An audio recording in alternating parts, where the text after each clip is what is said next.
అందరికీ praise lord. ఈ ఉదయకాల సమయం దేవుడు నీకు ఇస్తున్న వాగ్దానము కీర్తనల గ్రంథము 122వ అధ్యాయము 7వ వచనం. నీ ప్రాకారములలో నెమ్మది కలుగునుగాక, నీ నగరులలో క్షేమముండునుగాక. అంటే ఇక్కడ కీర్తనాకారుడు ఏం చెప్తున్నా అంటే, నీ ప్రాకారములలో నెమ్మది కలుగునుగాక, నీ నగరులలో క్షేమముండునుగాక. అంటే ఎవరి గురించి చెప్తున్నాడు అంటే, పైన వచనంలో చూసుకుంటే యెరూషలేము యొక్క క్షేమము కొరకు ప్రార్థన చేయుడి. యెరూషలేమా, నిన్ను ప్రేమించువారు వర్ధిల్లుదురు అని చెప్తున్నాడు అనమాట. అంటే యెరూషలేము యొక్క క్షేమము కొరకు ప్రార్థన చేయండి. యెరూషలేమా, నిన్ను ప్రేమించేవారు ఏమవుతారంటే వర్ధిల్లుతారు అని ఇక్కడ చెప్తున్నాడు అనమాట. అంటే యెరూషలేము కొరకు ఖచ్చితంగా మనం ప్రార్థన చేయాలి.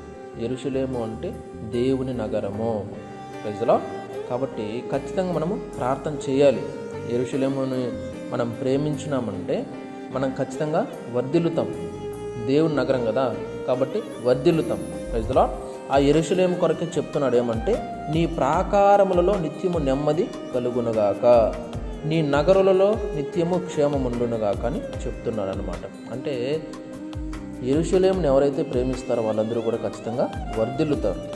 వాళ్ళకు కూడా నెమ్మది కలుగుతుంది, క్షేమం ఉంటుంది. ప్రజలా దేవుడు వర్ధిల్ల చేస్తాడు, తోడుగా ఉంటాడు, క్షేమాన్ని ఇస్తాడు, మీ ప్రతి పరిస్థితిని కూడా మారుస్తాడు. ప్రజలా కాబట్టి దేవుని నగరాన్ని ప్రేమించేవారు దేవుణ్ణి కూడా ప్రేమిస్తారు. దేవుని నగరాన్ని గౌరవించేవారు దేవుణ్ణి కూడా గౌరవిస్తారు. ప్రజలా ఇప్పుడు దేవుడు చెప్పిన పని చేయడమే కదా దేవునికి మనం ఎంత విధేయత చూపిస్తున్నామో, దేవునికి మనం ఎంత ఇంపార్టెన్స్ ఇస్తున్నామో, దేవుడు అంటే మనకి ఎంత ఇష్టమో తెలియజేస్తుంది. కాబట్టి దేవుడు ఏదన్నా ఒక పని చెప్పినప్పుడు మనం అది చేస్తే అక్కడ అర్థమవుతుంది దేవుని పైన మనకి ఎంత ప్రేమ ఉందని, ఇంట్రెస్ట్ ఉందని, ఆసక్తి ఉందని తెలుస్తుంది. కాబట్టి అందుకే ఇక్కడ వాక్యం ద్వారా ఏం చెప్తున్నా అంటే, యెరూషలేము క్షేమం కోసం ప్రార్థించమని చెప్తున్నాడు. అలాగే యెరూషలేమా, నిన్ను ప్రేమించేవారు వర్ధిల్లుతారు అని కూడా చెప్తున్నాడు అనమాట. అందుకే నీ ప్రాకారంలో నెమ్మది కలుగునుగా కానీ చెప్తున్నాడు. అలాగే నీ నగరంలో క్షేమం ఉండునుగా కానీ చెప్తున్నాడు అనమాట. Praise the lord. కాబట్టి దేవుడు ఈ వాక్యము మీకు కూడా ఇస్తున్నాడు. ఏమంటే, యెరూషలేమును మీరు కూడా ప్రేమించారంటే మీరు వర్ధిల్లుతారు. మీ ప్రాకారముల్లో కూడా నెమ్మది ఉంటుంది, మీ నగరంలో కూడా క్షేమము ఉంటుంది. Praise the lord. కాబట్టి ఈ వాక్యాన్ని బట్టి ప్రతి ఒక్కరు కూడా యెరూషలేము కొరకు ప్రార్థించండి. అలాగే యెరూషలేముని ప్రేమించండి, దేవుని నగరం. Praise the lord. అలాగే మీ జీవితంలో కూడా దేవుడు ఖచ్చితంగా మిమ్మల్ని వర్ధిల్ల చేస్తాడు.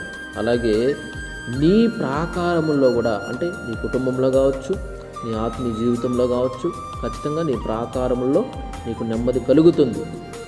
అలాగే నీ నగరులలో నీకు క్షేమం ఉంటుంది అని దేవుడు ఇక్కడ స్పష్టంగా చెప్తున్నాడు అనమాట. కాబట్టి ప్రతి ఒక్కరు కూడా ఆలోచించండి. మీరు వర్ధిల్లాలంటే మీ జీవితాల్లో, ఈ కుటుంబాల్లో కావచ్చు, గ్రామాల్లో కావచ్చు, ఇంకెక్కడైనా కావచ్చు, మీ ఆత్మీయ ఆధ్యాత్మిక జీవితంలో కూడా కావచ్చు, మీకు నెమ్మది కలగాలంటే, క్షేమం ఉండాలంటే ప్రతి ఒక్కరు కూడా మీరు చేయాల్సిన పని ఏంటంటే యెరూషలేము కొరకు ప్రార్థించడం, అలాగే యెరూషలేమును ప్రేమించడము, అంటే దేవుని నగరాన్ని ప్రేమించడం. చేస్తున్నా ఇవి చేయండి, దేవుడు ఖచ్చితంగా మీ జీవితంలో కార్యం చేస్తాడు.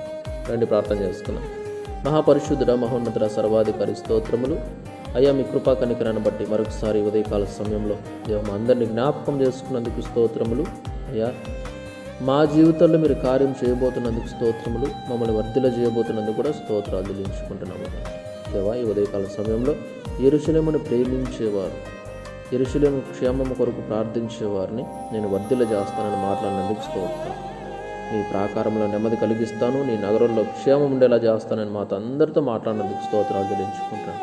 ఈ సమయంలో ఎంతమంది అయితే ఈ వాక్యం వింటున్నారో అందరూ కూడా నన్ను ప్రభా దేవా, మీరు చెప్పిన ఆ మాటకు లోబడి జీవించలాగా సహాయం చేయమని దేవా, మీ చిత్త ప్రకారము నేను ప్రభు వారు చేయుటకు ఆసక్తిగా ముందుకు రావడానికి సహాయం చేయమని ప్రార్థిస్తున్నాను. స్తోత్రాలు. కృపణ చూపట్టండి, కార్యము చేయమని. ఈ వాక్యాన్ని ఎంతమంది అయితే చూస్తున్నారో, వింటున్నారో, షేర్ చేస్తున్నారో పేరు పేరున అందరినీ కూడా దీవించండి, ఆశీర్వదించండి, సహాయం చేయమని యేసయ్య పరిశుద్ధ నామములో ప్రార్థించి స్తుతించి వేడుకుంటున్నాం తండ్రి. ఆమేన్. దేవుడు మీ అందరినీ దీవించి ఆశీర్వదించును గాక. ఆమేన్.